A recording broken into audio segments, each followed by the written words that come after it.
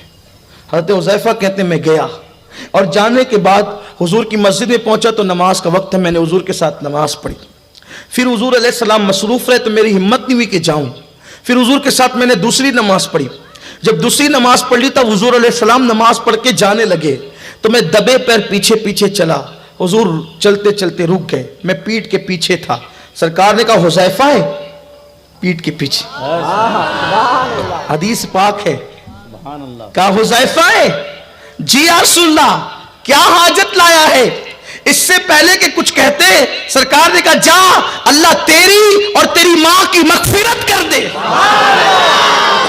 جو کہہ سکانا لب سے ملی وہ مراد بھی، میرے سکوت پر بھی شہاں کی نظر گئی، کون دیتا ہے؟ میرے امام کہتے کون دیتا ہے؟ دینے کو منہ چاہیے، دینے والا ہے سچا ہمارا نبی۔ لب واہ ہے، آنکھیں بند ہے، پھیلی ہے جھولیاں، کتنے مزے کی بھیک تیرے پاک در کی ہے۔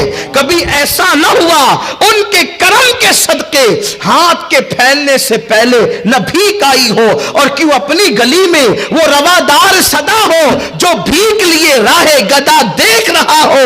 آتا ہے فقیروں پہ انہیں پیار کچھ ایسا، خود بھیک دے اور خود کہے منگتا کا بلا ہو۔ اللہ کے رسول نے اس کو چپ کرایا، وہ چپ ہوا۔ حضور کے کہے ہائے ہائے، پہلے کوئی رونا تو سکھائے درختوں کو، لیکن یہ میرے نبی ہے جن کے لیے درخت بھی روتے ہیں۔ پھر حضور نے کہا کیوں رو رہا ہے؟ پوچھا بات کیوں رو رہا ہے؟ اس نے کہا یا رسول اللہ رونا اس لیے آیا کہ میں آپ سے دور ہو گیا، جب تک یہ ممبر نہیں بنا تھا آپ مجھ سے ٹیک لگا کے خطبہ دیتے تھے، ممبر کے آ گیا میں آپ سے دور ہو گیا، یا رسول اللہ رونا اس پر آ گیا، دوری پر رونا آ گیا۔ سرکار نے فرمایا تو کہے تو میں تجھے جنت میں لگا دوں، تو کہے تو میں تجھے جنت میں لگا دوں، اور تو کہے تو میں تجھے پھر ہرا بھرا کر دوں، تیرے اندر کھجورے لوگ اس سے فائدہ اٹھائیں۔ اب وہ درخت تھا، اس کے پاس انسان جیسی کھوپڑی نہیں تھی، دماغ نہیں تھا، لیکن عشق تھا اس کے پاس۔ اس نے فیصلہ کیا کیا؟ عرض کی آقا یہ دنیا تو ختم ہو جائے گی، میں چاہتا ہوں کہ آپ مجھے جنت میں لگا دیں۔ پھر حضور علیہ السلام نے اس کو ریاض الجنہ جس کو کہتے ہیں ابھی بھی وہ لگا ہوا ہے، جس کو استوانہ حنانہ کہتے ہیں، ستون حنہ، ابھی بھی وہ جنت میں ہے اور قیامت کے بعد بھی وہ جنت ہی میں رہے گا۔ حضور چاہے تو دنیا میں بھی جنت دے سکتے ہیں، اور حضور چاہے تو آخرت میں بھی جنت دے سکتے ہیں۔ نبی مختار کل ہیں، جہاں بانی عطا کر دیں، بری جنت ہبا کر دیں، نبی مختار کل ہیں جس کو جو چاہیں عطا کر دیں۔ تو حضور نے اس کو بھی جنت دی۔ اب اس کو جنت کیوں ملی؟ بس اب بہت طویل گفتگو نہ کرتے ہوئے گفتگو اختتام کی طرف لے جاتے ہیں۔ اس کو جنت کیوں ملی؟ وہ رو رہا تھا، جنت کیوں ملی؟ عشق مصطفیٰ کی وجہ سے۔ اس نے حضور سے محبت کی، درخت تھا، بلکہ درخت کا بھی سوکھا ہوا تنا تھا، سوکھ گیا تھا، وہ خشک ہو گیا تھا، وہ ہرا بھرا نہیں تھا، تر و تازہ نہیں تھا، لیکن پھر بھی قدرت نے عشق مصطفیٰ کی وجہ سے اس کو انعام یہ دیا کہ اللہ تعالیٰ نے اس کو بھی جنتی کر دیا۔ تو پہاڑ حضور سے محبت کرے تو پہاڑ بھی جنتی ہو جائے، درخت حضور سے محبت کرے تو درخت بھی جنتی ہو جائے۔ اگر ہم حضور سے محبت کریں تو ہم جنتی کیوں نہیں ہو سکتے؟ کمنٹ شیئر ضرور کریے۔